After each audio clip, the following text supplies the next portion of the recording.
जय हिंद दोस्तों, स्वागत है आप सभी का हमारे YouTube channel science GK and GS में। एसएससी एमटीएस एग्ज़ाम 2024 18 अक्टूबर के सेकंड शिफ्ट का भी एग्ज़ाम ख़त्म हो चुका है और अभी तक मेरे पास मैक्सिमम रियल पर्सन आ चुके हैं सेकंड शिफ्ट के, जो आज के सेकंड शिफ्ट में पूछे गए थे। तो शुरू करते हैं आज का वीडियो, देख लेते हैं आज के सेकंड शिफ्ट में किस प्रकार क्वेश्चन पूछे गए हैं जीके एंड जीएस। इससे पहले मैंने फर्स्ट शिफ्ट का एनालिसिस करवा दिया और उसमें शायद मैंने थंबनेल गलती से 17 अक्टूबर का लगवा दिया था, तो उसको मैंने हटा दिया है और शायद वीडियो में मैंने 17 अक्टूबर बोल दिया, तो 17 अक्टूबर का नहीं है, वो 18 अक्टूबर का ही। इससे पहले वाला जो वीडियो 18 अक्टूबर के फर्स्ट शिफ्ट का एनालिसिस होने वाला है। मैंने थंबनेल तो चेंज कर दिया, लेकिन शायद वीडियो में गलती हो गई है बोलने में, तो आप तो उसको चेक कर लेना। वो फर्स्ट शिफ्ट का एनालिसिस है आज के 18 अक्टूबर का। और जैसे तीनों शिफ्टों का एग्ज़ाम ख़त्म हो जाएगा तो मैं कंबाइंड एक वीडियो ले आऊँगा, तो उसमें आपको अच्छे से एक्सप्लेन कर दूँगा। तो अभी देख लेते हैं सेकंड शिफ्ट का एग्ज़ाम के एनालिसिस। सेकंड शिफ्ट में आज किस प्रकार क्वेश्चन पूछे गए हैं जीके एंड जीएस के। तो आज का फर्स्ट क्वेश्चन है सेकंड शिफ्ट का, जो सेकंड शिफ्ट में पूछा गया था। यदि इसका पीडीएफ चाहिए आपको तो मैंने डिस्क्रिप्शन टेलीग्राम चैनल का लिंक दे रखा, आप उसको ज्वाइन कर लीजिए, उस पर आपको इसका पीडीएफ भी मिल जाएगा। तो अब देख लेते हैं सेकंड शिफ्ट के क्वेश्चन। सेकंड शिफ्ट का फर्स्ट क्वेश्चन है, आर्य समाज की स्थापना कहाँ हुई थी। इस प्रकार क्वेश्चन पूछा गया था। तो आर्य समाज की स्थापना दयानंद सरस्वती ने 10 अप्रैल 1875 को मुंबई में की थी। तो मुंबई इसका राइट आंसर हो जाएगा। इस बार नेक्स्ट क्वेश्चन आया था, लावणी नृत्य किस राज्य का लोक नृत्य है। तो ये महाराष्ट्र का है, महाराष्ट्र इसका राइट आंसर हो जाएगा। जबकि और लोक नृत्य की बात करें तो महाराष्ट्र के धनगारी गाजा नृत्य, कोली नृत्य, लावणी नृत्य, पौदास नृत्य, तमाशा नृत्य, लेजिम नृत्य, गोदल नृत्य, ये सभी लोक नृत्य भी महाराष्ट्र के होने वाले हैं, तो ये भी आपको ध्यान रखने हैं। इसका नेक्स्ट क्वेश्चन आया था, भारत सरकार की सभी कार्यपालिका कार्यवाहियाँ राष्ट्रपति के नाम से की गई मानी जाएगी, यह किस अनुच्छेद में वर्णित है। तो अनुच्छेद 77 क्लोज फर्स्ट में ये वर्णित है, तो ये इसका राइट आंसर हो जाएगा। इस बार नेक्स्ट क्वेश्चन था, भारत का सबसे पुराना किला कौन सा है। इस प्रकार का कोई क्वेश्चन पूछा गया था, पूरा क्वेश्चन अच्छे से नहीं मिल पाया, लेकिन सबसे पुराने किले की बात करें तो किला मुबारक है, जो भारत का सबसे पुराना किला है और ये पंजाब के बठिंडा जिले में स्थित किला मुबारक है, ये भी आपको ध्यान रखना है। यह किला कुषाण साम्राज्य के समय करीब 100 ईस्वी में बना था, तो ये फैक्ट आपको ध्यान रखना है। और नेक्स्ट किला था कांगड़ा किला, जिसकी बात करें तो हिमाचल प्रदेश में ये स्थित है। और यह किला कांगड़ा वंश ने महाभारत युद्ध के बाद बनवाया था। यह भारत के सबसे बड़े किलों में से एक है, तो ये फैक्ट आपको ध्यान रखना है। इसमें नेक्स्ट है जैसलमेर का किला, ये राजस्थान में स्थित है और इसे राजा राहुल जैसल ने 1156 ईस्वी में बनवाया था। और ये भारत का इकलौता ऐसा किला है जहाँ आज भी हज़ारों से ज़्यादा लोग रहते हैं, तो ये फैक्ट आपको ध्यान रखना है। और इसमें नेक्स्ट किला पुराना किला, ये दिल्ली में स्थित है और यह किला हुमायूं ने 1533 में बनाया था।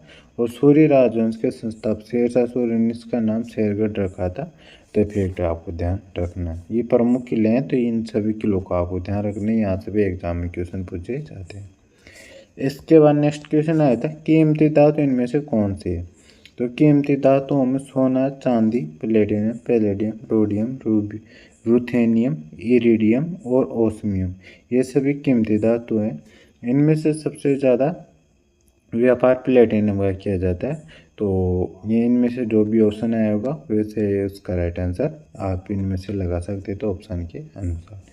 इसके बाद नेक्स्ट क्वेश्चन है, माइक्रो फाइनेंस का मुख्य कार्य क्या होता है। तो माइक्रो फाइनेंस का मुख्य कार्य कम आय वाले लोगों को वित्तीय सेवाएं उपलब्ध कराना होता है, तो ये इसका राइट आंसर हो जाएगा। जबकि माइक्रो फाइनेंस संस्थान उन ग्राहकों को सहायता करते हैं जिनकी पारंपरिक बैंकों तक पहुंच नहीं होती है। माइक्रो फाइनेंस के जरिए गरीब को कम काम करने और आर्थिक स्वतंत्रता की संभावना बढ़ाने का काम किया जाता है, तो ये फैक्ट आपको ध्यान रखना है।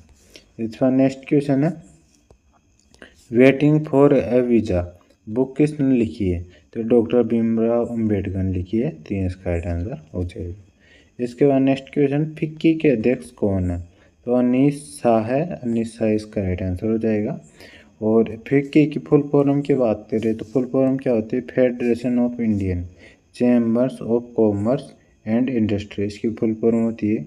इसका गठन 1927 में हुआ था और इसके संस्थापक घनश्याम दास बिरला और पुरुषोत्तम दास ठाकुर दास थे। तो ये फैक्ट आपको ध्यान रखना है। और इसका मुख्यालय नई दिल्ली में स्थित है। तो ये फैक्ट आपको ध्यान रखना है।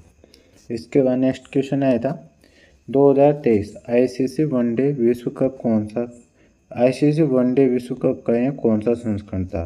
तो 13वां संस्करण होता, 13वां संस्करण इसका राइट आंसर हो जाएगा। और इसमें विजेता टीम कौन रहा था? ये कहाँ पे आयोजित किया गया था? भारत में आयोजित किया गया था और इसकी विजेता टीम ऑस्ट्रेलिया रही थी और उप विजेता भारत रहा था इसमें। तो फैक्ट आपको ध्यान रखना है। इसके बाद नेक्स्ट क्वेश्चन है, बहुआयामी गरीबी सूचकांक MPI के अनुसार सबसे गरीब राज्य कौन सा है? तो बिहार, झारखंड और उत्तर प्रदेश, ये तीनों राज्य सबसे गरीब राज्य हैं। तो इनमें ये तीनों कंबाइंड में आए होंगे ऑप्शन है। तो ये तीनों राज्य आपको राइट आंसर लगा देना था। इसके बाद नेक्स्ट क्वेश्चन आया था, निम्नलिखित में से किसे अकबर ने खान खाना की उपाधि दी थी? तो अकबर ने मिर्जा अब्दुल रहीम खान को खान खाना की उपाधि दी थी। तो मिर्जा अब्दुल रहीम खान इसका राइट आंसर हो जाएगा। रहीम का असली नाम खानजादा मिर्जा खान था। मिर्जा खान अब्दुल रहीम था और वह उसके दरबार में 9 महत्वपूर्ण मंत्रियों में से एक था जिसे नवरत्नों के नाम से जाना जाता है। और अकबर के नवरत्न कौन कौन थे? मतलब नवरत्नों में कौन कौन शामिल थे? तो इसमें थे राजा बीरबल, तानसेन, अबुल फजल, फैजी, राजा मानसिंह, राजा टोडरमल, मुल्ला दो प्याजा, फ़कीर अजियाओ दिन और अब्दुल रहीम खान खाना, ये 9 रत्न थे इस अकबर के दरबार में। तो फैक्ट आपको ध्यान रखना है। और अकबर की बात करें तो अकबर तीसरा मुगल सम्राट था जो 1556 से 1605 ईस्वी तक इसने शासन किया था। और ये एक अनपढ़ शासक था। मतलब ये इनको मतलब कोई किसी प्रकार की इन्होंने शिक्षा ग्रहण नहीं की थी। उनकी बात करें तो हुमायूं का पुत्र था। हुमायूं की मृत्यु के कारण अकबर मात्र 13 वर्ष की आयु में गद्दी पर बैठा था और अकबर ने मनसबदारी प्रथा की शुरुआत की थी।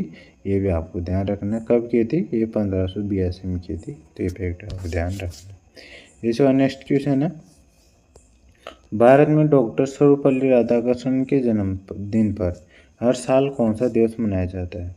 तो इनका जन्मदिन 5 सितंबर को आता है और इनके जन्मदिन को शिक्षक दिवस के रूप में मनाया जाता है। तो शिक्षक दिवस इसका राइट आंसर हो जाएगा। 5 सितंबर 1888 को तमिलनाडु ने तिरुतनी गांव में हुआ था। मतलब इनका जन्मदिन तिरुतनी गांव में हुआ था और उन्हें भारत के पहले उपराष्ट्रपति और देश के दूसरे राष्ट्रपति के रूप में भी जाना जाता है। तो ये फैक्ट आपको ध्यान रखना है। इस बार नेक्स्ट क्वेश्चन है, पंचमढ़ी किस राज्य में स्थित है? तो मध्य प्रदेश राज्य के नर्मदापुरम जिले में स्थित एक हिल स्टेशन है। तो मध्य प्रदेश राज्य इसका राइट आंसर हो जाएगा, जिसे सतपुड़ा की रानी के नाम से जाना जाता है। तो ये फैक्ट आपको ध्यान रखना है।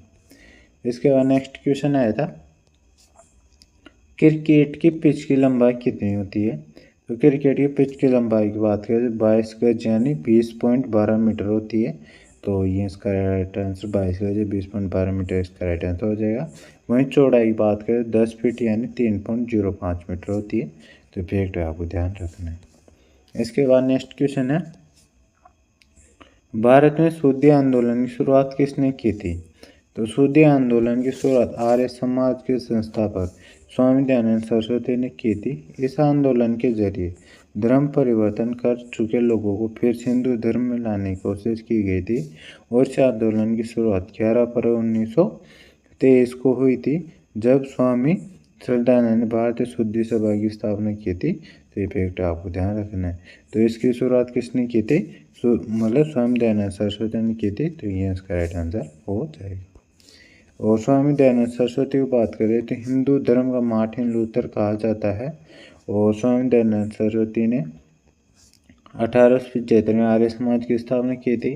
और स्वामी दयानंद सरस्वती ने ही भारतीयों के लिए भारत और वेदों की ओर लौटो जैसे नारे उठाए थे। तो ये फैक्ट आपको ध्यान रखना है। भारतीयों के लिए भारतीय नारा और वेदों की ओर लौटो जैसे नारे उठाए थे भारतीयों के लिए। तो ये फैक्ट आपको ध्यान रखना है। इसके बाद नेक्स्ट क्वेश्चन आया था,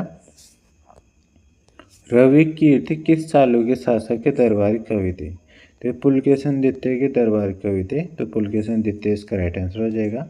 और चालुक्य वंश का ये पुलकेशन द्वितीय सबसे प्रसिद्ध शासकों में से एक थे। तो ये भी आपको ध्यान रखना है। इसके बाद नेक्स्ट क्वेश्चन आया था, बंगाल की खाड़ी में कौन सा बंदरगाह स्थित है। तो बंगाल की खाड़ी में कई बंदरगाह स्थित है। उनमें से जो ऑप्शन में आया था शायद पारादीप बंदरगाह और हल्दिया बंदरगाह, ये दोनों साथ में आए थे जोड़े के रूप में। तो ये इसका राइट आंसर हो जाएगा।